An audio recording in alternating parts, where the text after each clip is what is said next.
a sci-fi adventure for the kiddos on Disney Plus. Let's talk about Crater.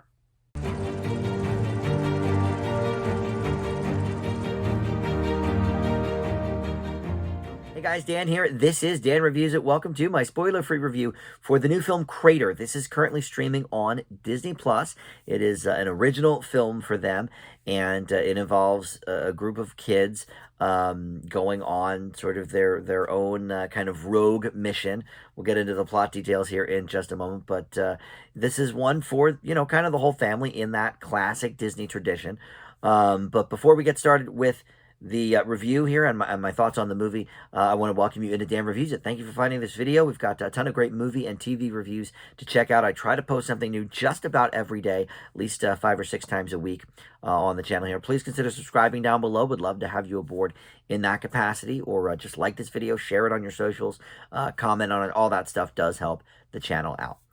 All right, so Crater. In this movie, it is surrounding this group of kids, sort of led by this kid, Caleb Channing, who is played by newcomer Isaiah Russell Bailey, who was raised in this lunar mining colony where theoretically people work for 20 years and then are able to sort of go off to this other place to live the rest of their life. But he is about to be permanently relocated to this faraway planet immediately because of the death of his father. But before leaving, he wants to fulfill his dad's last wish.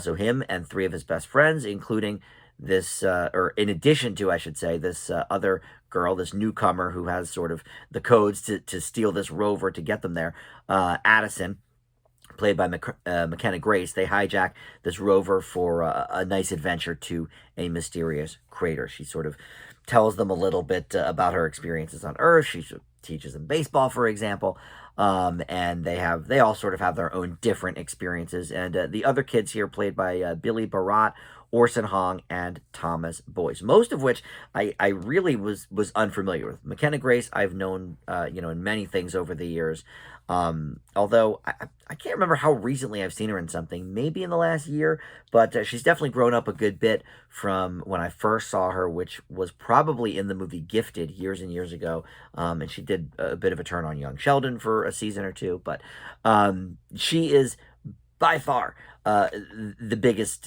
talent in this cast. And I don't mean the most famous person, I mean the biggest talent. This is some bad teen and child acting, other than her, and the one kid is okay.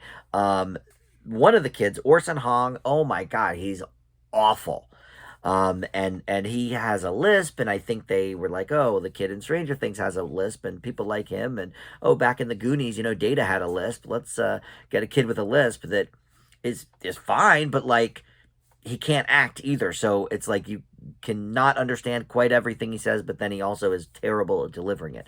So he was the worst part of the movie. None of the kids really were that great in terms of the acting, but McKenna Grace always does a good job. But the script was a little bit, I don't know, sort of dumbed down, I guess. I know this is a Disney family adventure movie, and God knows with my Dan Does Disney series that currently is sort of on hold, but I would like to bring it back at some point. But my buddy Tim and I have gone through a bunch of these old like 50s and 60s Disney live action movies, and some of the scripts are not great.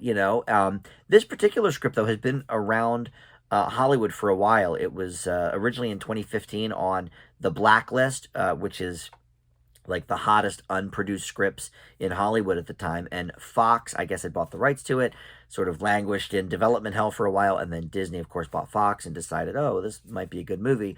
Let's make it. I'm not sure if they tweaked the script from its original form, but it's very dumbed down, I thought. And because of that, some of the lines were just not natural. Like it was almost like M. Night Shyamalan type of writing where it's like, I'm not sure a person would actually phrase something that way or whatever. There was some of that here.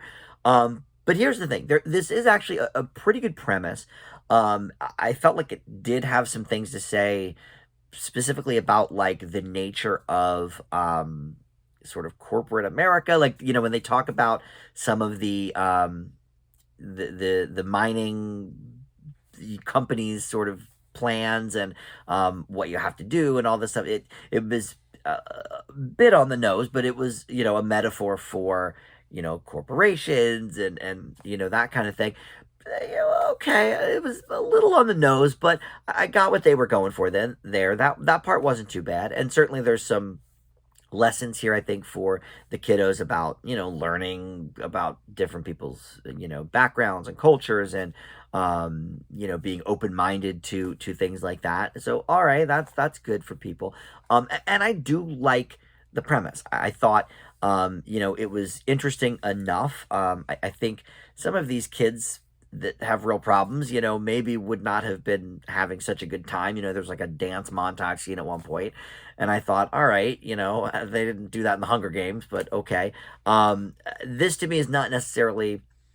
Uh, it's just a bit sanitized, is all. You've got those like the Hunger Games and Divergent and all that kind of stuff.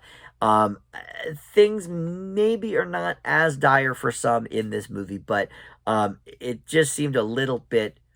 I don't want to say corny because I didn't think it was necessarily corny, but just a bit sanitized, a bit Disneyfied, as you will in the classic tradition. But overall, I think for like an early intro for kids to the sci-fi genre, I mean, look, you could certainly do better. Show them E.T. or something, or if they're old enough, maybe The Martian. If you can let them have a couple of f-bombs in their movie, but for a kids and family movie intro to sci-fi, I might also point to Disney's own Lightyear from last year, but this is not like a bad intro to the genre. I think it wets the whistle enough. The concepts are palatable enough, certainly, that even probably a 5 or 6 year old viewer could completely understand everything that's happening in the movie. But I don't think it's necessarily boring for the older set either, which can be a little bit of a tricky tightrope there. So overall, I'll leave it with an average grade. I think the acting should have been way better. Maybe the script too, but I will leave Crater with a C. Thank you for watching, and we'll see you next time on Dan Reviews It. Bye.